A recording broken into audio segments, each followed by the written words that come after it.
Let's talk about four things that you don't want in your swimming pool, and then also why you don't want those things in your swimming pool.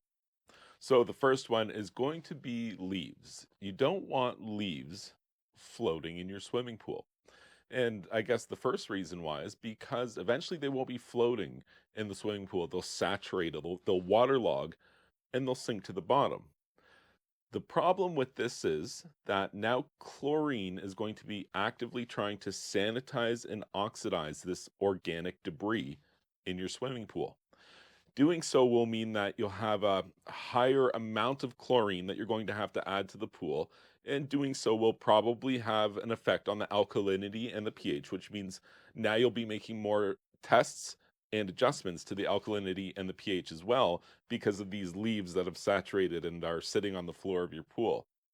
I mean, let's also add that it's just not something that you want. Who wants to swim in a swimming pool that's really dirty with a bunch of sunken leaves on the ground or floating on the surface? And I bet you don't know, spiders like to hide on those leaves that float on the surface. All the more reason that you don't want leaves floating on the surface of your pool. You want to skim the surface of your pool readily. Ideally, the skimmers should function to do this. They should readily clear the surface of floating debris. And provided that you clear out the skimmer baskets before they're full and choking your pump for water, then you should have no problems at all.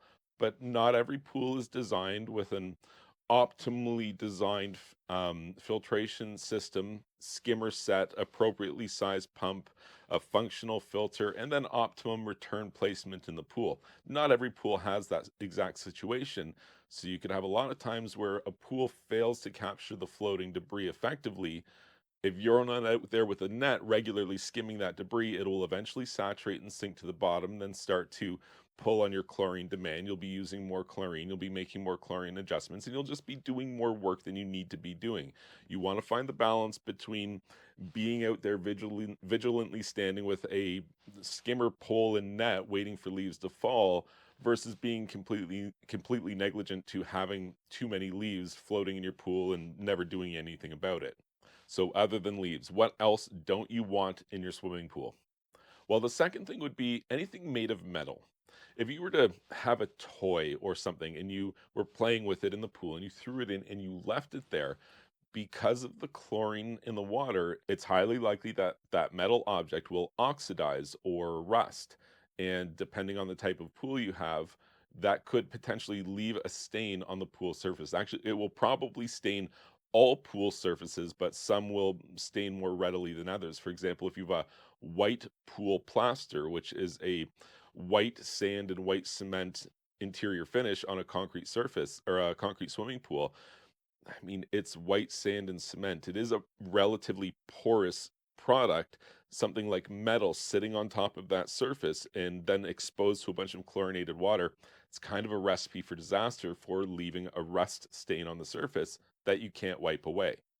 If that happens to you, try taking vitamin C and applying that to the area and seeing if that improves your situation. So you want to avoid metal things in the pool because they might rust and cause stains and be problematic and probably damage this metal item as well. So what else do you want to keep out of your swimming pool? Well, in addition to metal, you definitely want to keep glass out of and even away from your swimming pool. So why would that be? What's the problem with glass? Well, if you break glass, which I mean would happen eventually if you have glass in and around the pool regularly, the glass becomes invisible once it's broken. So now you have this underwater invisible hazard. Nobody's in a pool with shoes on or any protection for their feet, so they step on top of the broken glass, which they totally couldn't see, and now they need to go get stitches, and this is a problem that you definitely want to avoid. And even to that extent, a problem with glass is you can't get it out of the pool. Like it's invisible. How do you get rid of it? Well, I just vacuum the pool.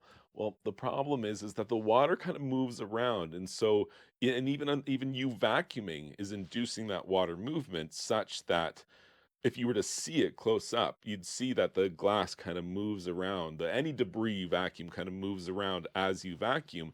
And you couldn't say with 100% certainty that you got all that broken glass. And you want to be pretty certain. You certainly don't want somebody to step on broken glass in your swimming pool. And so that's why it's really important that you keep glass out of your pool, away from your pool. It's just easier to adopt that policy than it is to try to deal with the fact that somebody broke a glass around or in your swimming pool. Okay, number four of things that you don't want in your swimming pool. And this one you probably didn't know, so I can use those clickbait headlines where it's like number four will shock and surprise you. Well, this might shock and surprise you actually. So you don't want raccoons to poop in your swimming pool. I mean, technically speaking, you probably don't want anyone or anything to poop in your swimming pool. That's how I like my swimming pool. But raccoons in particular are very bad. And if I had a pool and I see raccoons in and around the pool, I'm taking immediate action. I'm doing stuff about it, especially if this pool, like I mean always, but especially if this pool is ever used by children. Bayless ascaris procyanus is the name of the parasite that raccoons in particular can carry in their feces.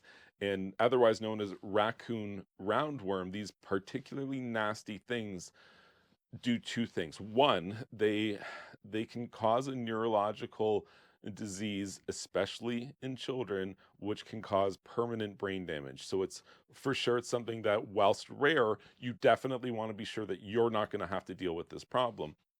Here's the thing. These roundworms have like four shells, and these four shells provide layers of protection against the primary thing that we use to protect you against problems like this in your swimming pool, which is to say chlorine. Chlorine can't access this problem parasite in your pool like it typically does with other problems in the pool.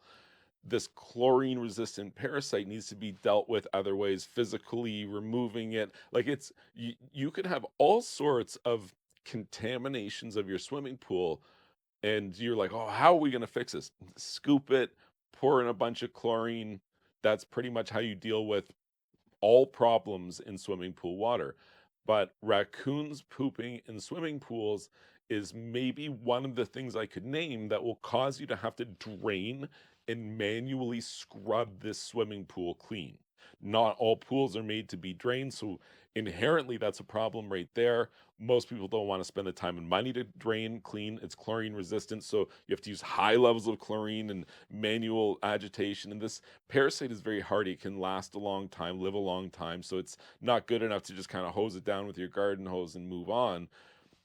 This is why you need to protect your swimming pool against raccoons. It is not cute. It is not funny. You do not get my like when I see your cute little raccoon video on TikTok and some raccoon is washing his cute little face in your swimming pool water.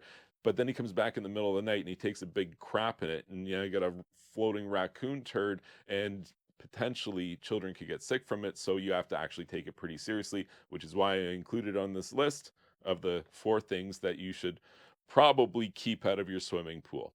If you found this information helpful, please be sure to like this video and subscribe to my YouTube channel. And you can check out my website, swimmingpoolsteve.com.